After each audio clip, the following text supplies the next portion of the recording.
Sophie Loussoin, je reviens vers vous. Alors, est-ce que le clivage entre les pros et les anti-Brexit vous apparaît aussi clairement que dans ce reportage? Parce qu'on a vraiment l'impression d'un vote de classe. Il est vrai que le vote sera déterminé à la fois par l'appartenance sociale et par l'âge. Les jeunes de moins de 45 ans sont favorables au maintien dans l'Union européenne, alors que les personnes âgées de plus de 60 ans souhaitent le retrait de l'Union européenne. L'élite économique, politique et culturelle souhaite le maintien dans l'Union européenne. Les scientifiques souhaitent le maintien dans l'Union européenne car ils bénéficient des subventions de l'Union européenne. Les artistes souhaitent le maintien aussi dans l'Union européenne. En revanche, les laissés pour compte de la mondialisation, les chômeurs, souhaitent un retrait de l'Union européenne car ils n'ont pas vu les bénéfices de l'Union européenne. En revanche, on comprend mal les agriculteurs britanniques qui, à 58%, souhaitent le retrait de l'Union européenne alors qu'ils bénéficient des subventions de la politique agricole commune. Alors, vote de classe, en revanche, on a l'impression que la variable gauche-droite est moins évidente dans ce vote. Alors aujourd'hui, à la différence du référendum de 1975, le Parti conservateur est divisé. Vous avez environ la moitié des députés conservateurs qui souhaitent le maintien dans l'Union européenne et l'autre moitié qui souhaitent un retrait. En revanche, le Parti travailliste souhaite le maintien du Royaume-Uni dans l'Union européenne et les libéraux-démocrates souhaitent également un maintien dans l'Union européenne. Donc, le vote sera déterminé par les électeurs travaillistes et libéraux-démocrates. Et il est vrai que la campagne du Parti travailliste pour le maintien dans l'Union européenne a été très faible.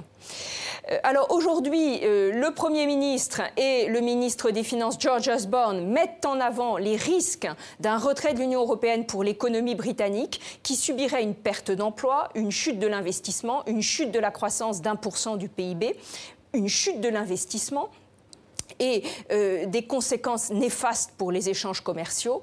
Cela aurait également des répercussions sur le rayonnement du Royaume-Uni dans le monde et le Royaume-Uni ne pourrait plus influencer les décisions prises à Bruxelles et devrait subir la réglementation européenne. En outre, cela aurait des répercussions constitutionnelles car l'Écosse souhaite absolument rester dans l'Union européenne et cela entraînerait l'organisation d'un référendum sur l'indépendance de l'Écosse.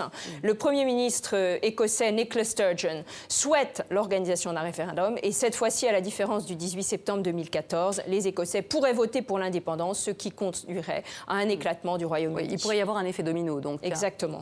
Alors, les pro-Brexit, eux, pointent la question du chômage en Europe, en Grèce, en Espagne, au Portugal. Donc, il n'y a pas que des avantages. Alors, je crois qu'ils ne voient pas l'essentiel. C'est-à-dire que l'appartenance du Royaume-Uni à l'Union européenne a dynamisé l'économie britannique, a créé des emplois au Royaume-Uni. Et si le Royaume-Uni se retire de l'Union européenne, 500 000 emplois pourraient être perdus dans le secteur public, ce qui aurait en effet des répercussions et qui conduirait finalement à une augmentation du chômage. Je crois que l'économie britannique a bénéficié de son appartenance à l'Union européenne et on voit bien que depuis le 1er janvier 1973, le Royaume-Uni, qui était le malade de l'Europe, s'est réformé aussi grâce à la politique économique de Margaret Thatcher. Mais aujourd'hui, le Royaume-Uni est un pays qui connaît une croissance économique forte. 50% de ses échanges commerciaux se font avec l'Union européenne. 3 millions d'emplois dépendent de l'Union européenne. Les investissements en dépendent. Et aujourd'hui, beaucoup d'investissements sont suspendus justement par cette incertitude autour du vote du 23 juin. Et pourtant, les pro-Brexit ont vraiment l'impression de lâcher beaucoup d'argent à l'Europe. On est vraiment dans des questions d'argent. Oui, alors je crois que c'est un écran de fumée.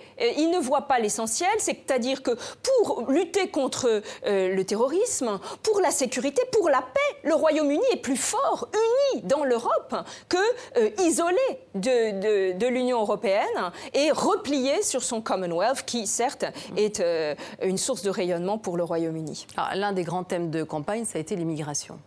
Alors, il est vrai que l'immigration a beaucoup augmenté et que la crise des migrants migrants de juillet 2015 a fait basculer les Britanniques vers le camp du Brexit.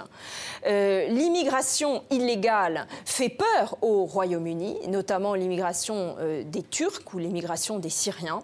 Les Britanniques qui n'ont pas un emploi stable estiment que l'Union européenne est le bouc émissaire.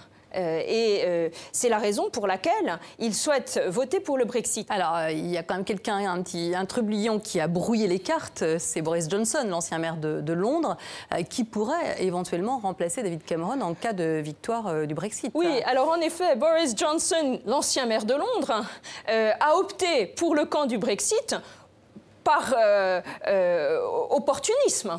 Car il souhaite, en cas de victoire du Brexit, remplacer David Cameron comme Premier ministre. C'était un gros pari quand même de la part de Cameron.